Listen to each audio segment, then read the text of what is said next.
शामिल कजे थी मोरो सिनेमा जितां से दिलदाफ सुमरो की रिपोर्ट मुताबिक सिंधु दरिया मथा 6 केनाल अडण खिलाफ जिस्कम पारां 24 नवंबर ते ऐलानियल सकरंड बाईपास ते धरणे की कामयाबी लाइ जिस्कम चेयरमैन सनान खान कुरैशी मोरो भरसां शाहपुर जानिया पहुतो, जिते जिस्कम अगवान जफर बुघियो, इमाम बख्श डायरी, असद बुघियो, नज़ीर डायरी, सदाम सिंधी, मुदसर रज़ा ऐं ॿियनि जिस्कम चेयरमैन सनान खान कुरैशी मथां गुलनि जी वर्खा करे संदसि इस्तक़बाल कयो। जिस्कम चेयरमैन सनान खान कुरैशी ख़िताब कंदे चयो त पंजाब पारां सिंधु दरिया मथां चोलिस्तान में 6 केनाल अॾे सिंध खे बंजर बनाइण जी कोशिश कॾहिं बि कामयाब थियण न ॾींदासीं।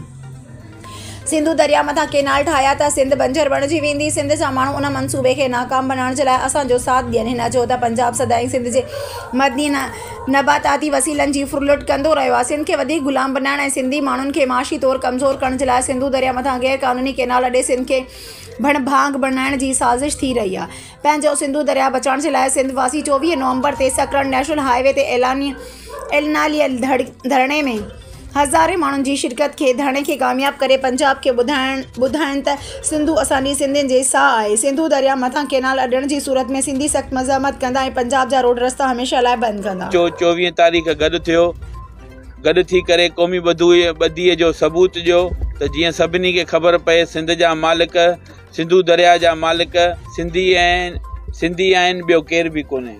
इहा ई दावत सभिनी झर जंग सभिनी माण्हुनि ॾे खणी वञूं था। अचो 24 तारीख़ गॾु थियो। अच्छा सर, इन सिलसिले में ही त सिंध सरकार सदाईं इल्ज़ाम हणंदी रही आहे जॾहिं अहिड़ा मनसूबा थींदा आहिनि त चयो वेंदो आहे त इहा वफ़ाक़ जी साज़िश आहे। त इन सिलसिले में हींअर तव्हां सिंध सरकार जी कहिड़ो मौक़िफ़ आहे तव्हांजो, छा चवंदा उन जे बारे में जेको ही केनालनि जो स्पेशल इशू हले पियो?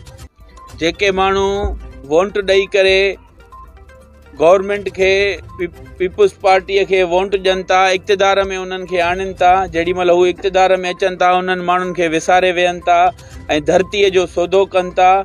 जॾहिं बि इन्हनि खे हुकूमत मिली आहे हुननि धरतीअ जो सौदो कयो आहे, कॾहिं बेटनि जो सौदो कयो आहे, कॾहिं बेरिया टाउन जहिड़ा मनसूबा ॾेई करे धारियनि माण्हुनि खे आबाद कयो थो वञे। असां सिंधी माण्हुनि खे अक़लियत में तब्दील कयो थो वञे।